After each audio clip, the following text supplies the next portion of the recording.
You're listening to Where We Are, a weekend conversation on faith, politics, family, and culture, hosted by me, Michael Ware, and my wife, Melissa. We bring our wide-ranging experiences in politics, ministry, and nonprofit life to bear as we discuss the issues of the day. On this week's episode, we have an announcement to make. We'll also take questions from you, our dear listeners. This is Where We Are.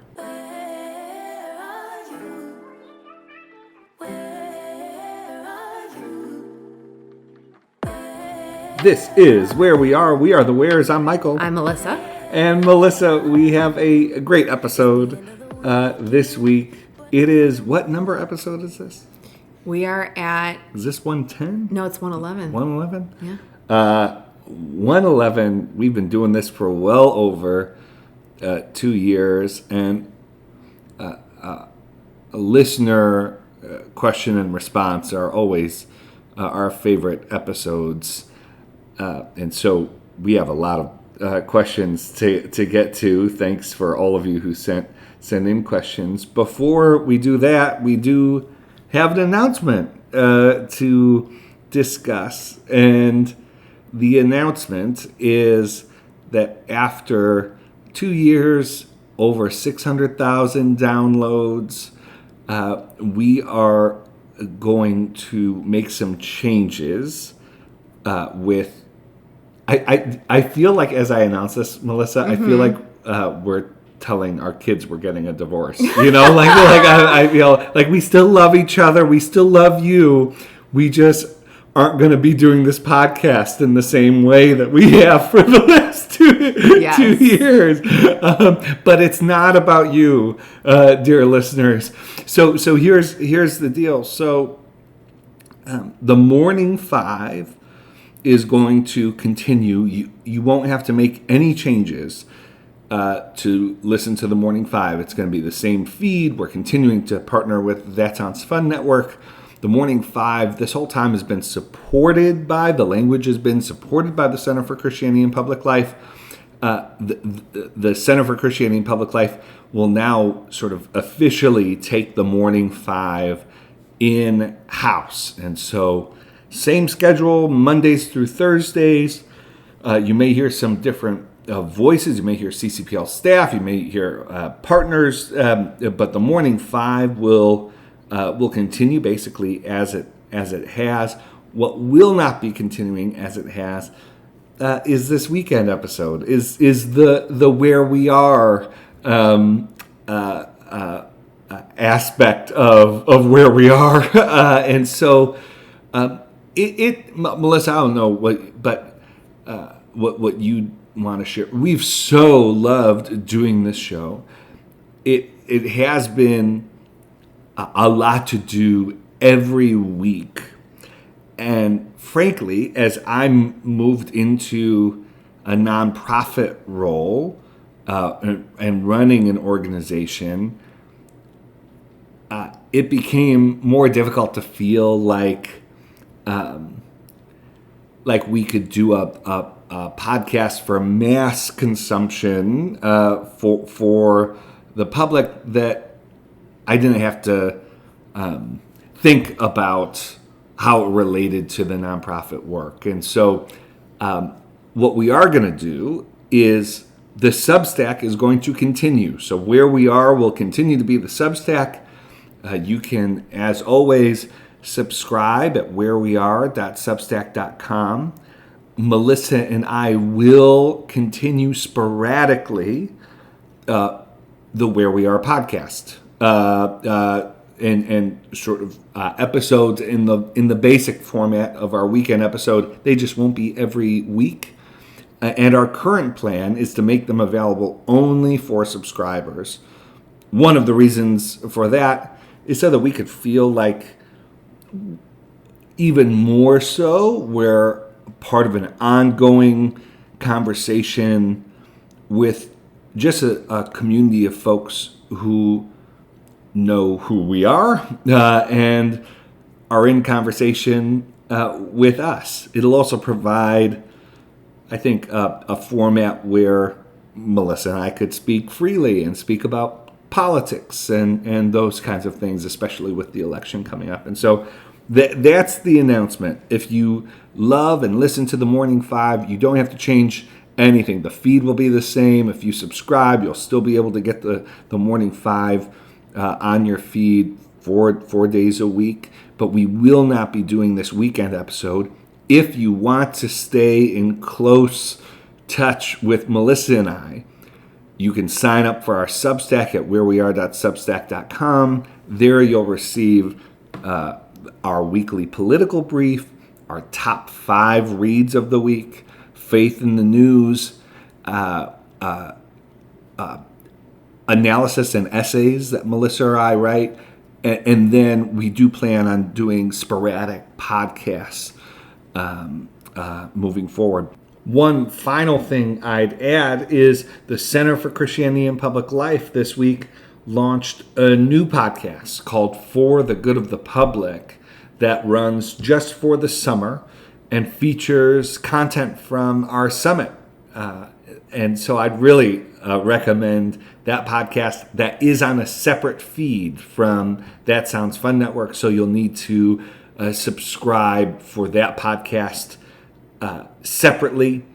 We launched that this week. You could learn more about it at ccpubliclife.org, and would really love your support listening to the new podcast, sharing it with others. We're really excited to put this out into the world, and it's really one of the main new ways that we've developed to invite a broader audience of people into the work we're doing at the Center for Christianity and Public Life.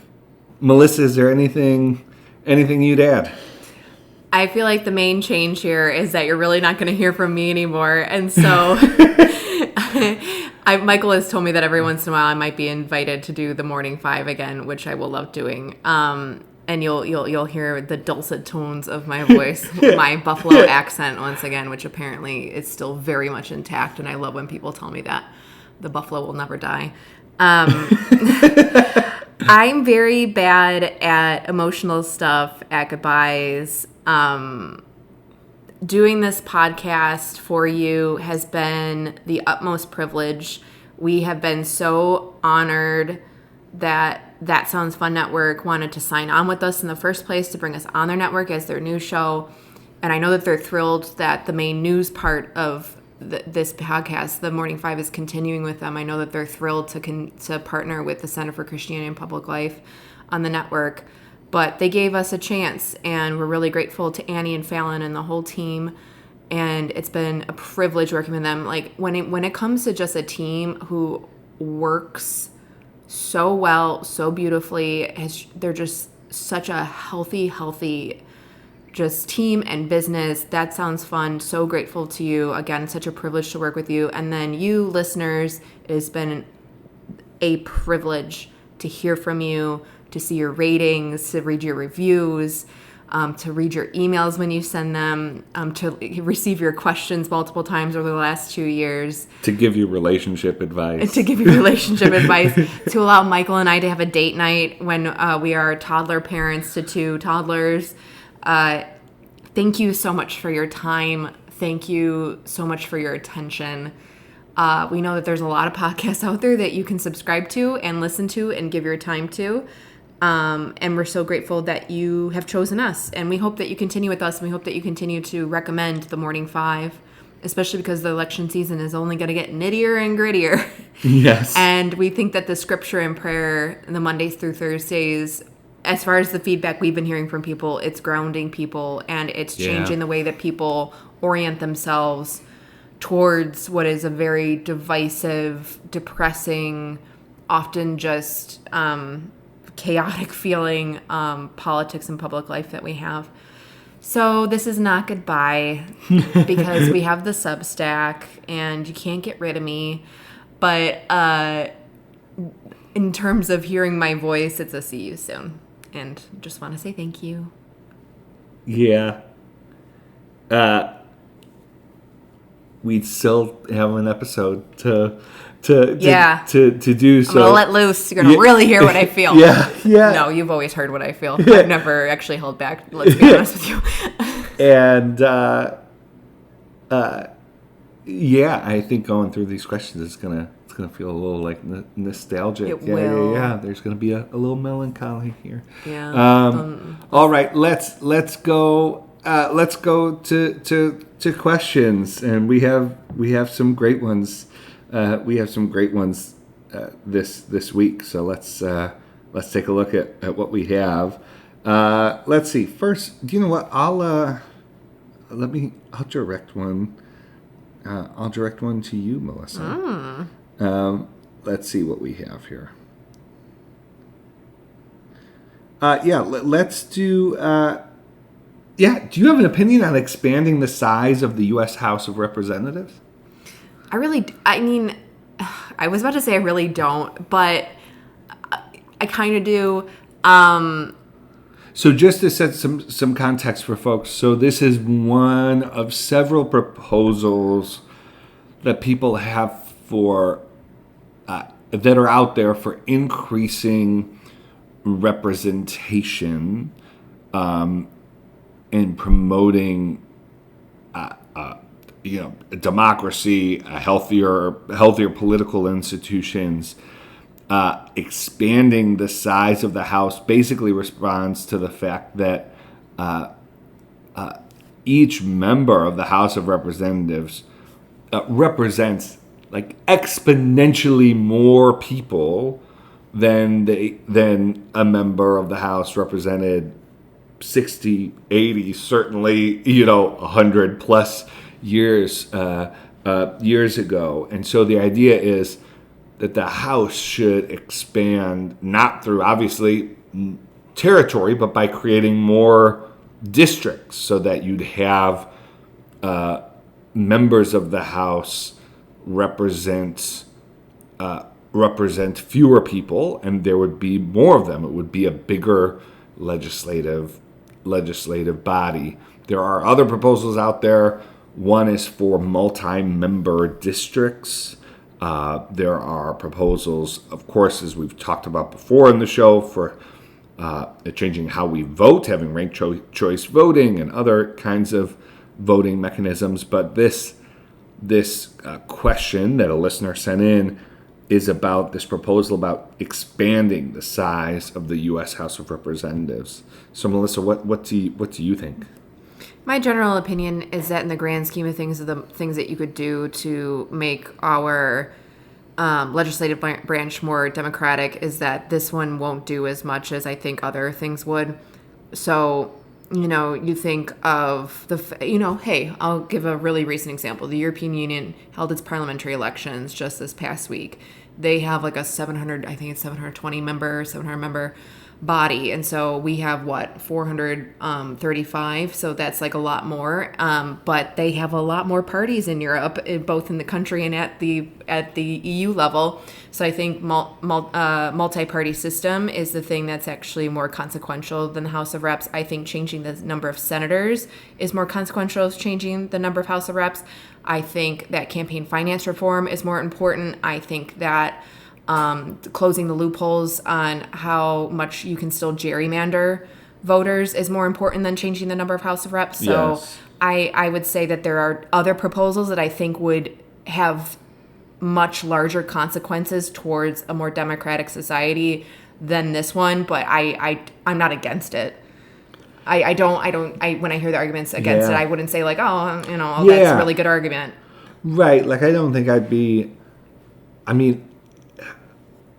worried a bit about additional costs, and like, I think folks who work on the Hill are underpaid as it is. Oh yes, that is a good one. You add, although maybe doing this would create an opportunity to establish better pay generally. Yeah. I think one of the last things you said on the gerrymandering point, like, I think for this proposal, more than some of the others, obviously the devil is always in the details, but for this, it's like, okay, what are the new districts? And are they, is the model of districting the same? Or would this be accompanied by healthier ways of thinking about how districts are drawn and that sort of thing? what would it mean to have, what would it mean for our politics to have members that were representing sort of narrower, smaller, narrower, smaller, communities. I think that the pro is you have a greater diversity of voices and perspectives. Members would be generally would have to do less negotiation within their constituencies. On the other hand, does that lead to a more strident House of Representatives? Would it lead to increased friction, increased sort of polarization, and there are answers both ways, but that's why the devil is in the details. So I think I like these kinds of ideas, but like you, Melissa, I'm not sure this is the one we should go after. Pursue first. Yeah. All right. Do you know what? Let's keep it with you. You raised the European Parliament elections. We did get a listener question about what's happening in Europe right now with all the elections, specifically in France, which is, we had the surprise. Melissa, you and I were in the UK in April, and we were with we were with high-ranking folks in British politics, and there the consensus was that the big decision was, does Sunak call for the election before the American election, so October, or does he call for it after? Is it sort of a early December, late November election? And of course, Sunak surprised a lot of people by calling for an election on July 4th, which is just a few weeks away now. And then Macron sort of made a similar move, called for a snap election 6 weeks, which, by the way, I think we've talked about this on the podcast before. I think French elections are generally so much healthier than what we have here. Could you imagine if it was just a 6-week campaign with a media blackout? It would be glorious. Oh, it would be it's very hard to spend $1 billion in 6 weeks, even if you want to. Implicit campaign finance. Yeah, no, exactly. But so Macron calls for a snap election. Yeah. And this was, well, actually, Melissa, why don't you explain the context in which he called for the snap election and what you think he was doing? But before that, I think your take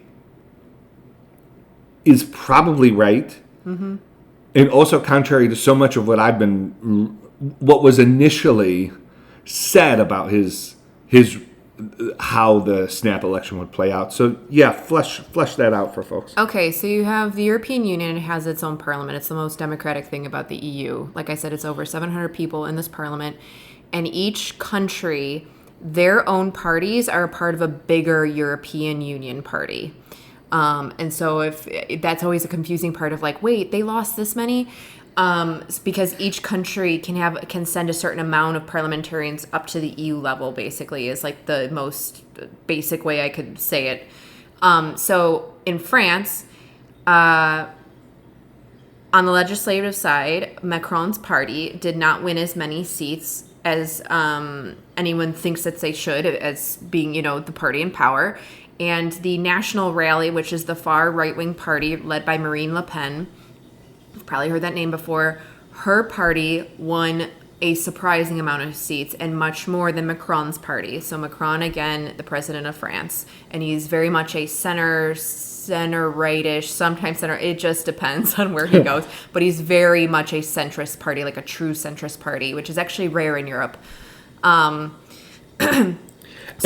just part of this, right, is it's not like we could do like a historic. Well, what's the history of Macron's party in European? There's really none. There is none because he created it to run. Yeah. I mean, so that's a crazy thing about Europe that you could. And that's after because before Macron was Hollande, who was a socialist, and before Hollande was Sarkozy, who was very much staunchly right. So France went from staunchly right to very left to center. You gotta love France. So Macron, when he saw this, that his party did not win as many seats and the far right won quite a few, he called for a snap election in the lower legislative body of France's government, the National Assembly. Right. And so a lot of people were very confused. A lot of analysts were saying, why would he do that? And so his job is not like he has a term to fulfill out. Yes. This is not a snap election for his role. Yep. It's a snap election for the lower house of parliament, yes. which will decide who is prime minister. Yes, that is correct. Continue. Prime ministers don't have as much power in France. They're kind of like more a symbolic thing, but they do have a role and they do make decisions. And who is in that role, especially if the National Rally, this far right party, were to suddenly have a prime minister, like that would be like their very first ever real political position in France government ever, after like they started in 1973, folks, so they've been around for a while. So he calls this snap election. A lot of people are confused because they're like, why would he do that? And basically, I think most of the people that are confused look at European politics from an American lens, an American power lens, because the UK is actually a really good example. You know, when a government starts to feel quite weak and like they can't hold their own party, or if they're in a coalition together, the prime minister often has to call an election to test his power to see if he can actually keep his prime ministership. Like that is what it happens in the UK. And I know that's a very confusing thing because in the United States, you often think like, oh, the president almost always runs again. They never take a 4-year term, and they want to win again, and they want the full 8 years, come hell or high water, basically. So it very much goes against that kind of that sort of idea. And so, Macron, at first I was thinking, okay, why would he do this? Well, he probably wants to test his voters, say, okay, voters, you've had this far right sort of biting at the heels of every single other party that's ever been in power for the last 50 years. How about you show me that you actually want them? When push comes to shove, do you actually want them, holding a certain amount of power in this lower legislative body and to have the prime ministership? So really kind of just saying to the voters, you want it? Show me. And then the other one was to sort of test his party and the far right party, sort of the strength. And that secondary one was more secondary to me until a few days later. So later this week, it was like a 48-hour, 72-hour period in French politics that was just so French, but also just so chaotic. So the conservative part, there are multiple parties. The conservative party, they're called the Les Républicains, very creative. Les Républicains. The leader, he called for. His name is Eric Ciotti. Probably butchering his name. So I had to say his name for the morning five, and I'm like, I am definitely Italianizing. Ciotti. So this guy, Eric, the head of Les Républicains, the conservatives, calls for a coalition with the far right party, with National Rally. Well, the Conservative Party, the rest of his party, said, absolutely not. You will not be making a coalition. They basically kicked him out of Les Républicains, leaving the National Rally sort of kind of looking around like, well, we thought that we were about to make a huge power move by making this coalition, therefore, really strengthening themselves for this snap election. And now the Conservative Party has kind of been completely imploded, and it leaves, that sort of whiff, that stench of weakness has wafted onto the National Rally, this far right-wing party. And so I said to Michael, well, there it is. Macron was testing his center party, and he was testing the National Rally.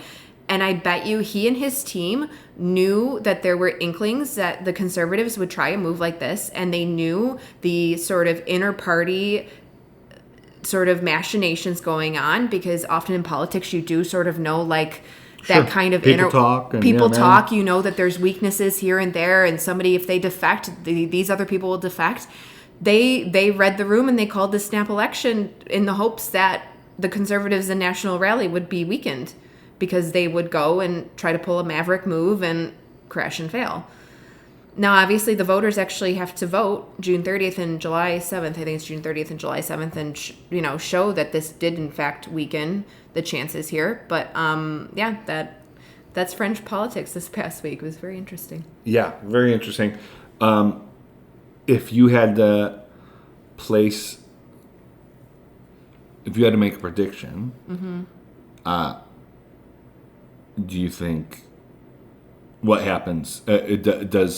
Does the 28-year-old Le Pen's new sort of partner become prime minister, or do they fall short? Honestly, even with what happened this last week, with this failed coalition with the Conservatives, I'm about to say something, and it's like it.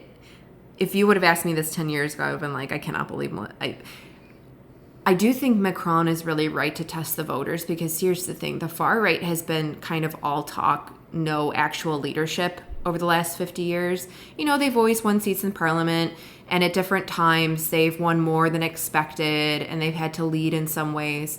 But Marine Le Pen and her father before her, they've kind of always had the luxury of being all talk, no leadership, not actually having the burden of actually leading. And I think it is the right thing from that sort of side of things, of Macron's just sort of asking the French people, like, do you really want this kind of politics leading you? Or, partially leading you with, prime ministership, again, to have that real powerful, power. To have real power.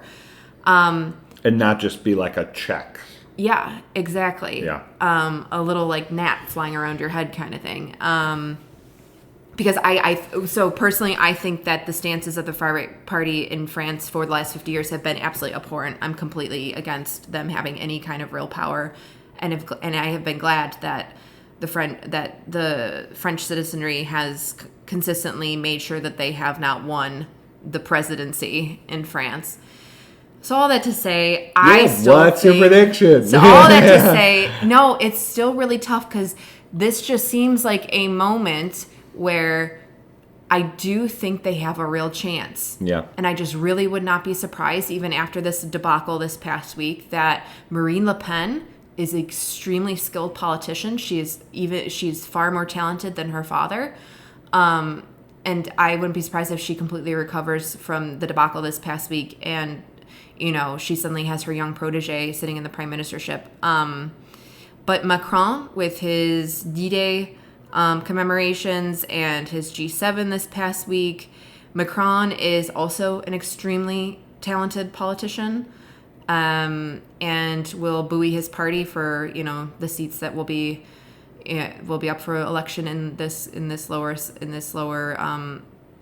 National Assembly, the lower chamber of French Parliament. So, gosh, it's a really tough one, Michael. I think he'll eke it out, but I think it could be Macron. Okay. Macron. Okay, so no 28-year-old prime minister. I think so. Yeah, I agree. I could really be wrong, but yeah, I agree. So. We'll see. If Macron loses, I think the bit of like miscalculation will end up being like, it wasn't. Like, in some ways, it wasn't.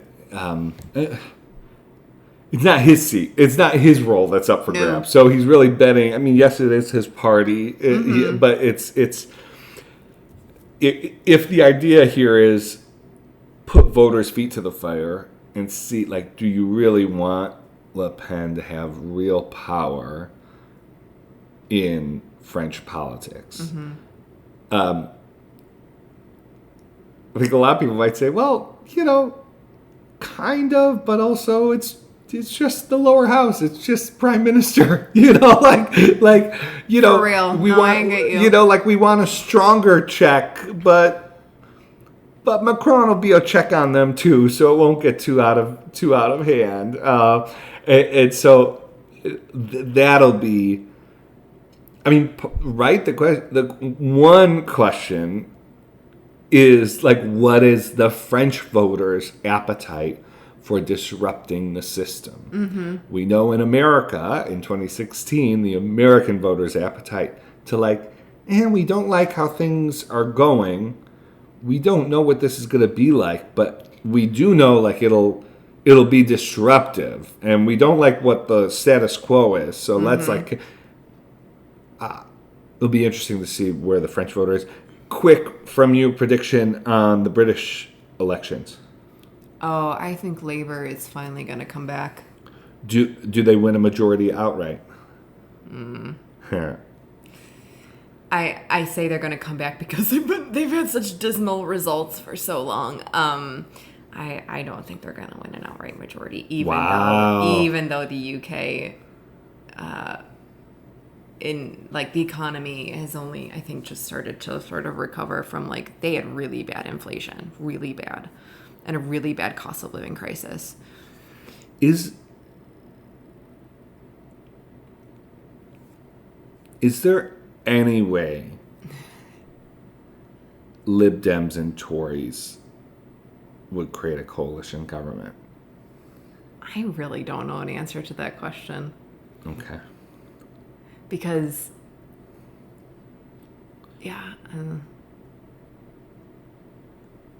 it's interesting because there's all this pent up, there's really the sense that Labor has been out of power so long, they kind of have this sense of now, they try to put the lid on it, but really there's a sense of entitlement, okay, it's finally our turn again.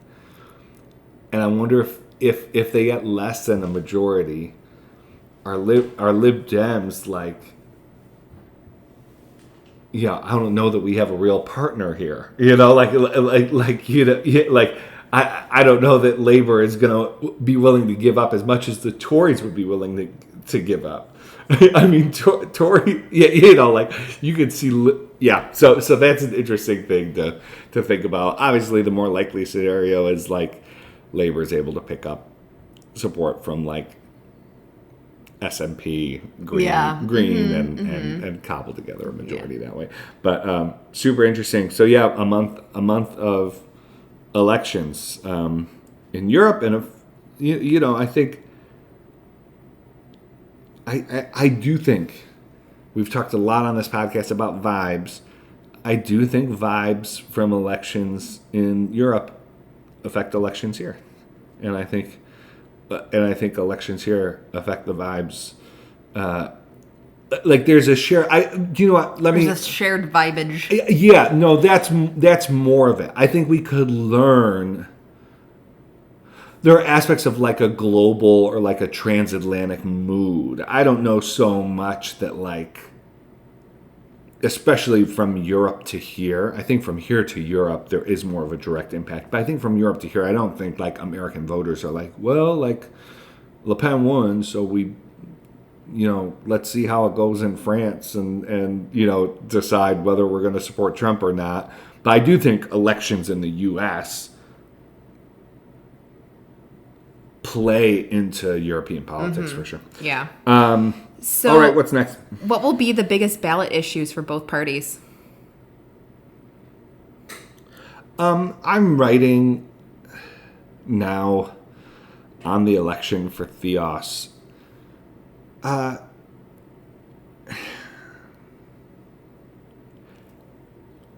In some ways, I won't give away sort of what I'm thinking now because it may not be what I end up writing. I find this election to be pretty difficult to assess on an issue ideological. Yeah, that's exactly it. So, we could give the standard issue, at least campaign-wise, immigration is going to be a huge issue. Just a huge, huge issue. Republicans are just going to drive it nonstop, and the Biden administration, the Biden campaign are trying to put in place like defense mechanisms essentially, and try to put in place some ways to block and triage, sort of mitigate the effects of those attacks. I think crime. So I see the emerging one that I think is going to become huge again, like the 2022 election will be crime, and immigration will be put under crime Yes. for Republicans. They're already pushing it on because the types of crime that Republicans ran on for the 2022 midterms, that type of crime, like homicides, murder, has actually gone down in a lot of big cities. Like in Baltimore, it's really plummeted.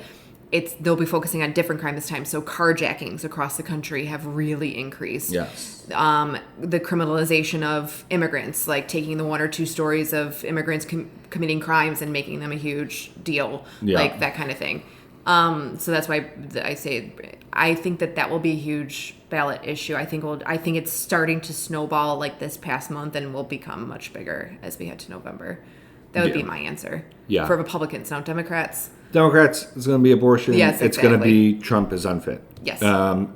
They'll try to hold court on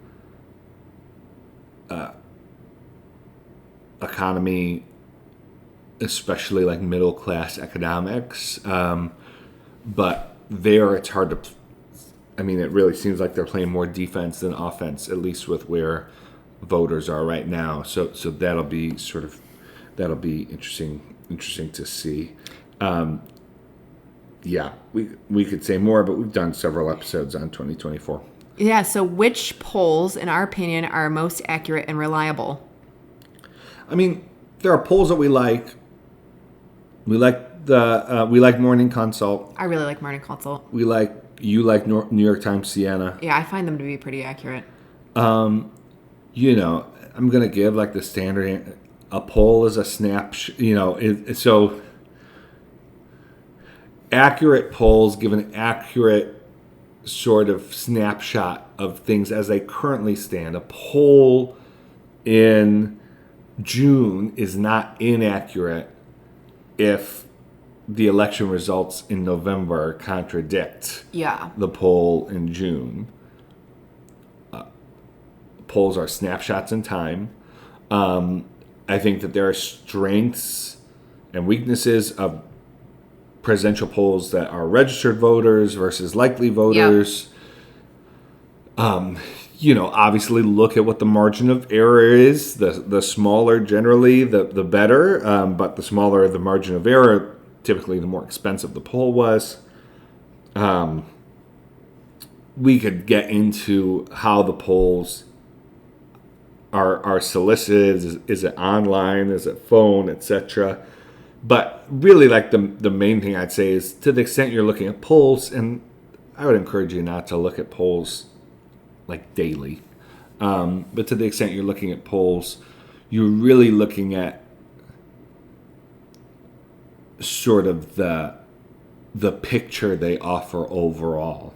So, for instance, I think we're starting to see evidence that Biden has benefited from Trump's conviction. Yep. There was a poll that came out, I think CBS News, but don't quote me on that showed him up 6 points nationally, which is like the biggest lead I think I've seen any poll have him at. But again, like, is that poll accurate? Well, it's accurate for what it's testing and how it's testing it.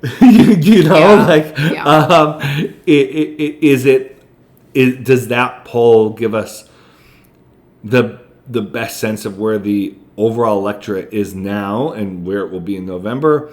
Like that, I want to see more data. I want to see other polls. I want to see how different approaches try to assess the same basic reality. And so yeah, Melissa, anything you need to add on this? No, I wouldn't add anything else. I think you're completely right. But speaking of polls, like a good related question here is, which swing state is Donald Trump most likely to flip?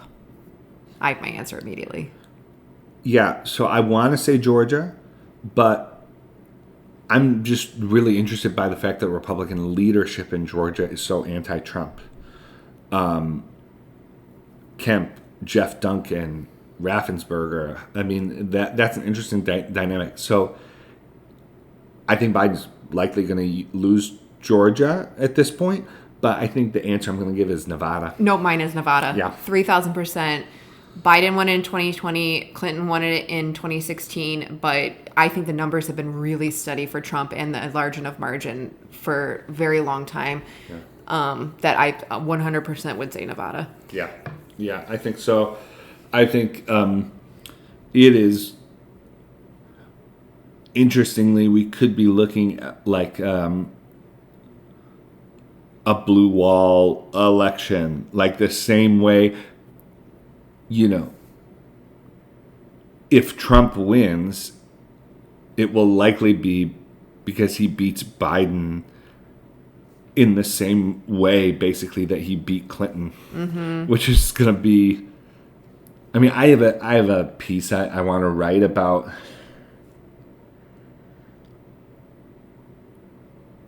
all the ways in which Biden losing this election, I think, is going to be personally haunting for him if he loses, of course. Yeah. And that would be one of them, right? Like if he loses because he lost Pennsylvania. Yes. Like Scranton turned against him. Like Michael. Yeah. So no, I know. Yeah. Not Scranton, Michael. Yeah. Not Scranton. Yeah. Okay. So, Republican vice president suggestions, and this person said, anyone to reign in Trump, and is it even possible? What is the end of that question? I mean, so in some ways, I want to say clearly, she's based on the previous evidence and based on Trump's own, like clearly Trump feels he was reined in, but it's because Trump feels like he was reined in and thwarted by people in his own administration that I think he's going to work really hard to avoid that. Yes. This time. And so yes, is it feasible? Is it possible that there could be a VP who would rein him in necessary moments? Like, for instance, if he wants to get the results of an election overturned, like clearly it's possible. Does Trump seem more intent on preventing that from happening? I think the answer is yes. One thing I will say is, and we may include this in the top 5 over on the Substack, obviously not because I agree with it all, but Ross Douthat interviewed J.D. Vance for his column, and I just thought it was a great interview. And I think, especially if you're someone who just thinks people who support Trump there's no rationality, there's no rationale for a conception of what's good for the country. Like, I think you kind of have to read the interview to understand what someone like J.D. Vance is thinking. And I raised J.D. Vance, of course, because his name has been raised as a possible VP. The names that are in conversation are Rubio, Donald's out in Florida, Tim Scott, Nikki Haley, though I think that's unlikely, Doug Burgum. Here's what I'd say. I've said this from the beginning, and I still kind of I just really doubt that what Trump feels he needs is someone with political experience. I think he probably feels like, I was president, I have a team, I don't need a Mike Pence. I don't need someone who was in government. Plus, those government people, I don't think Trump trusts him. And so I've said, years ago, that if Trump ran again, if Trump was the nominee, I thought he'd go military or a business.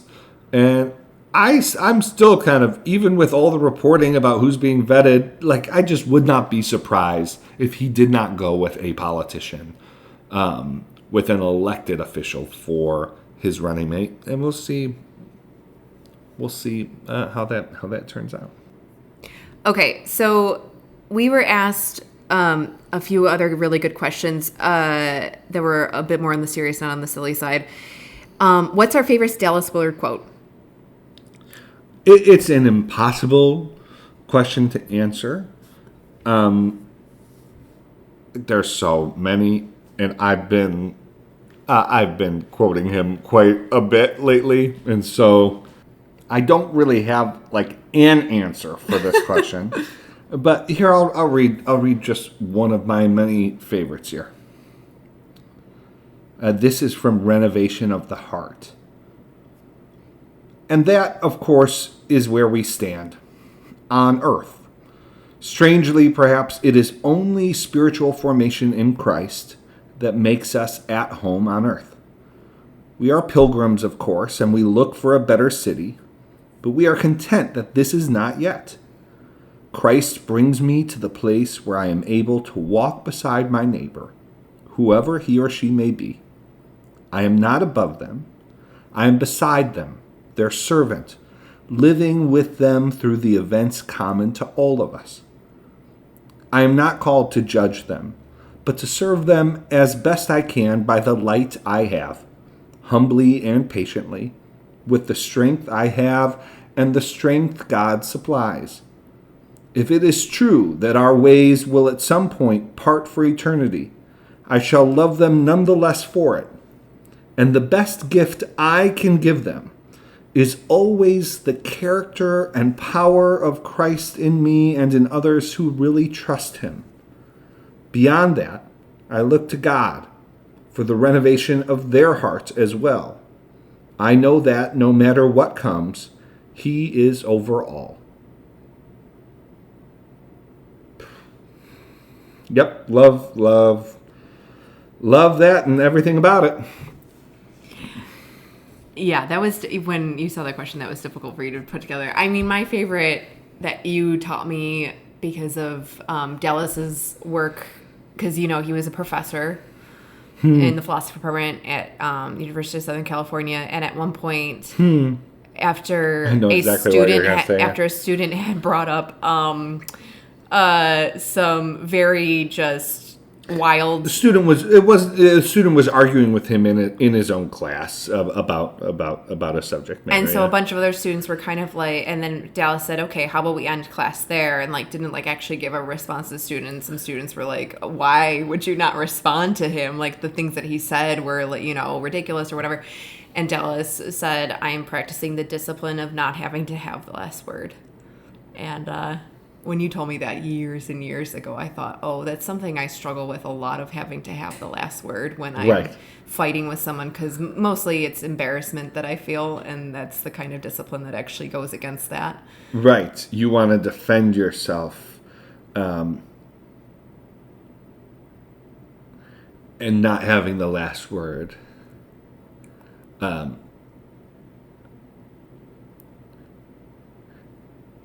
Is to step into the freedom of not having to defend yourself. Mm-hmm. In Allure of Gentleness, Willard says, I do not need to defend the Christian faith. The Christian faith defends me. Yeah. Yeah. And then we've received this question a couple of times, and so I just want to round it up before we go into the next set of questions. When you say, because Michael, you talk about this all the time, when you say politics is a way to love your neighbor, who is my or our neighbor? What do you mean by that? Yeah, no, so this is, and actually sort of the next, so this is sort of a two-part question. The next question, which was, and what does it mean to love them through politics? Advocating for things they want or for things we believe are best for them? Which neighbors are priority? These are all the right questions. The main thing I am trying to do when I talk about politics as an essential form in which we can love our neighbors, we can will their good, is to make these kinds of questions, the terms of debate for our politics. Yes. So, right, like when you say politics is a way to love your neighbor, who is our neighbor? Well, right, like in some this is subject of millennia of theological sort of inquiry. I mean it generally as, are you willing the good for the people through whom your politics is interacting with, right? So this is one of the subjects, one of the reasons why I talk of neighbor in politics is interesting, is that politics makes more people our neighbor than would otherwise be the case, because through politics and a representative politics, the welfare of such a broad swath of people are in some way within the range of our effective will. Like our decisions impact them. That's one way of describing a neighbor. A neighbor is someone through whom you're, in the political context, is someone whom is affected by the political decisions that you make. So you want to will their good. Now, this does not solve really many of our political challenges or political debates, except to say that a Christian politics necessarily has to be oriented towards the good. And in a political culture that is so riven with antagonism and the intentional harm of one's political enemies, thinking of politics and advancing a vision of politics as a forum for loving your neighbor actually does quite a bit of work in this context. And so there's obviously much more to say there. I get into these kinds of questions in my first book, Reclaiming Hope, and then much more significantly in The Spirit of Our Politics. And so would encourage folks who haven't read that to look there. Okay, next question. When we saw this, we had to laugh. Can you and Melissa find me a husband? Yes. We'd be happy to. Emphatically. Honestly, if I'm no longer doing this Sunday podcast, that means I have it's more than 1 hour. It's like several hours that we devote to making this podcast possible. But several hours in which I could pretend to be your matchmaker. Sure. Let's do it. No, it is honestly one of the great joys. So I have there are a number of things. There are some things that people could ask me to do that no matter what else is going on in my life, I'm happy to do them. One is, I'm going to Italy. Where should I go? My house could be on fire, and I will spend 90 minutes writing an email with Italy directions and tips. The other thing is relationship advice. I love vetting people's significant others. This is one of my great joys in life. Melissa will have like a friend. The friend wants us to meet the person they're dating. I love nothing more than spending an evening with that person and then sharing my opinion. I love it. So yes, we can help you find a husband. Melissa? If someone just moved to a city with an Eataly, what should they buy at Eataly? What would you say? Okay, so Eataly now sells Maggiani chocolates. Maggiani is a chocolatier from Bologna, and they sell chocolate tortellinis, a little bag of them now at Eataly, and it's so exciting that they've started selling. It's basically Bologna's only chocolatier, and the tortellinis are so good. So little tortellinis. And then they've now started selling in the last year like a good 7 or 8 flavors of Tirali crackers. They're these little O-shaped crackers that Michael and I love to have for charcuterie boards, because you should go to Eataly and definitely build a charcuterie board, because the charcuterie and the cheese is so superior to any grocery store in that area. So they have stracchino cheese, a nice soft cheese. They have a squacquerello cheese, which is very similar to squacquerone cheese, which is also a Bolognese delicacy. So you buy those cheeses. You could buy your pecorino and your Parmesan and stuff, but really look through the case and see new Italian cheeses that you might not have heard before. Buy them. They're usually really good. And then, buy mortadella and soppressata, build, and then with these Tirali crackers, start to build out a charcuterie plate. The Afeltra, Afeltra pasta brand, the dry pasta brand, is very good, and they have some fun shapes at Italy. But really, you should, if you want to spend money on buying fresh pasta from Italy. They weigh it there for you, order a pound, 2 pounds. We really love the agnolotti del Plin, which is a Piemontese pasta where it's little pockets of pasta filled with like a pork filling. So their agnolotti is really delicious in the fresh pasta section. They have, usually the Eataly's in the United States have like a focaccia sandwich stand, very good. The regular sandwich stand usually has a mortadella sandwich, which is to die for. And then they have just focaccias that have different toppings on them. Any of those three, completely worth it. Other than that, Melissa doesn't have any ideas for you. And then always buy a really nice bottle of olive oil from Italy. Whenever we go there, we always buy a new bottle of olive oil, especially one that is for like dressings or that you drizzle on top of pasta when the pasta is actually finished. That type of like finishing type olive oil. What about this like spices? Oh, yes. So they have started to sell spice blends, like a spice blend that's for soup, a spice blend that's for, omelets and eggs. So good. A spice blend that's for spaghetti. We've tried those out, and they're really nice. And they last forever. Yeah. It's such a great deal. I use the one for eggs, like, all the time. We're still on, like, I think we bought it, like, months and months and months ago. Maybe more than, I think it probably is well more than a year. And it lasts forever. Really good.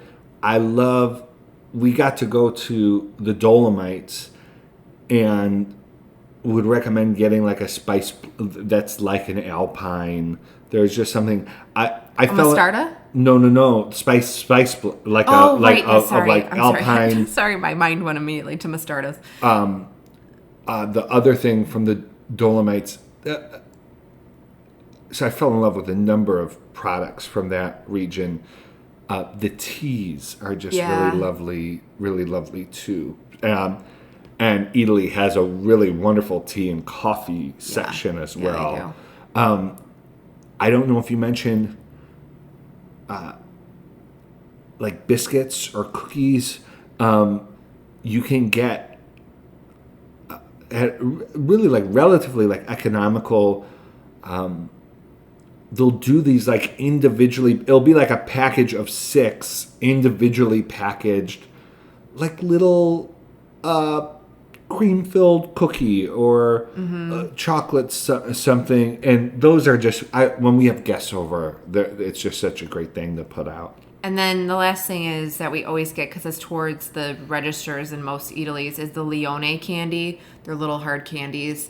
I like the violet flavor. You like pretty much any of the flavors, but we always buy the little Leone candies.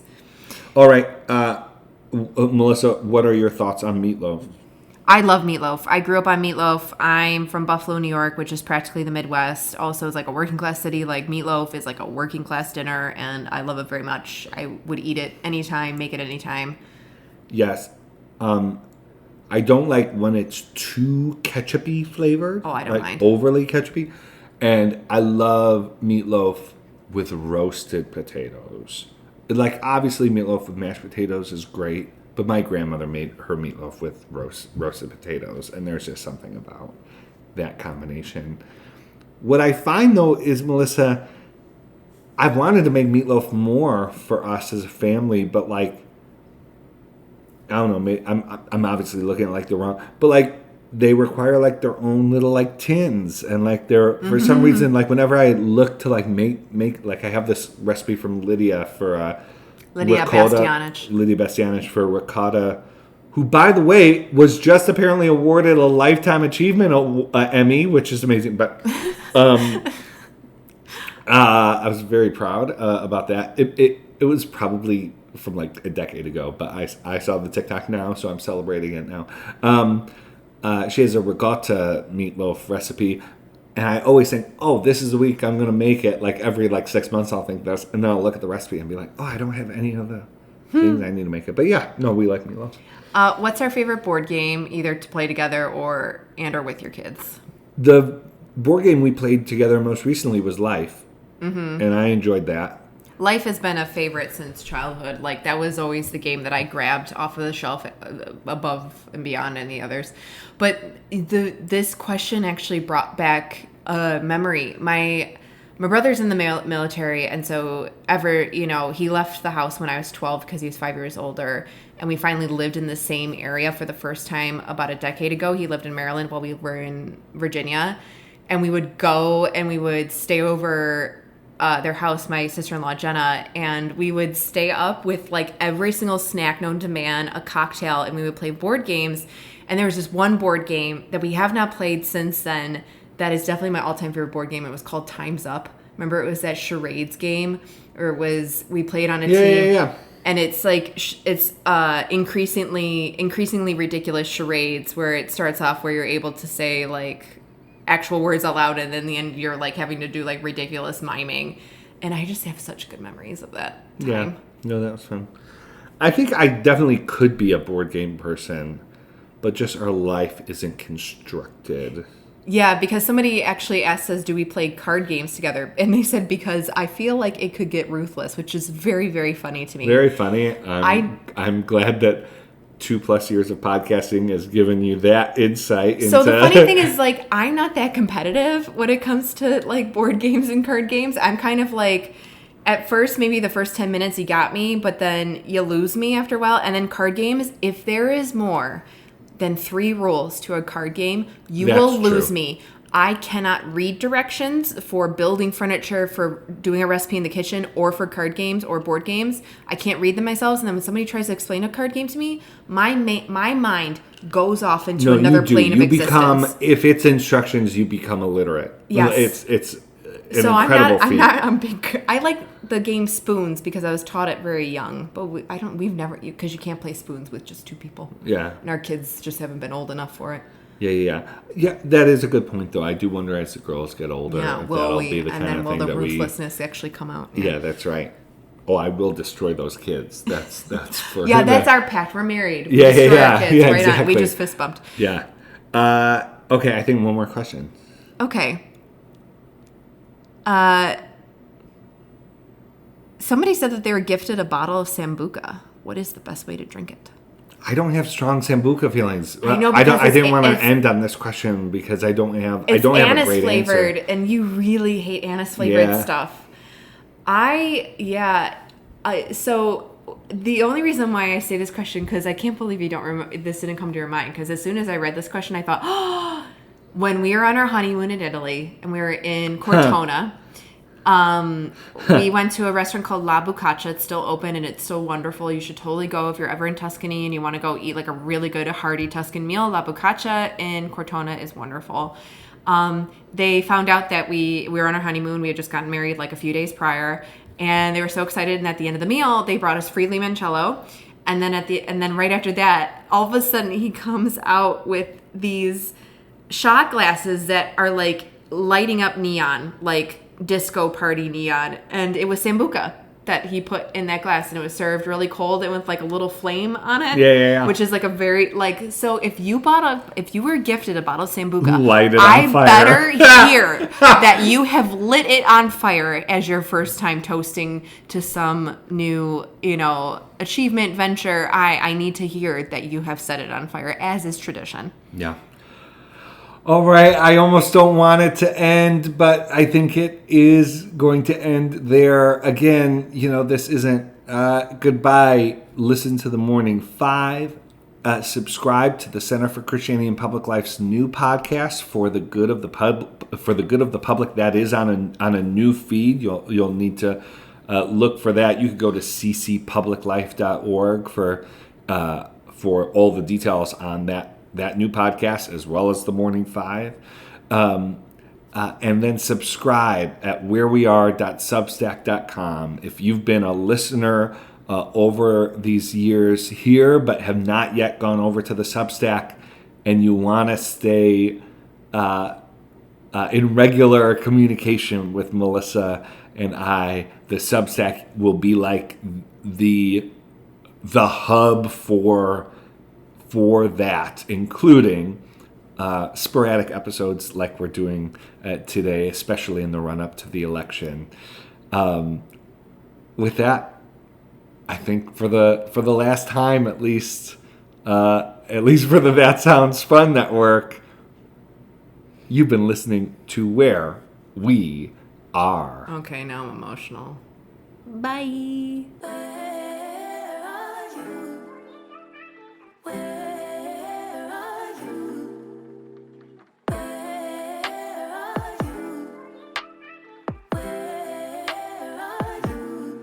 It's the end of the weekend, but I still wanna turn up. Yeah, I still wanna turn up. All I want is to go again, but you ain't picking your phone up.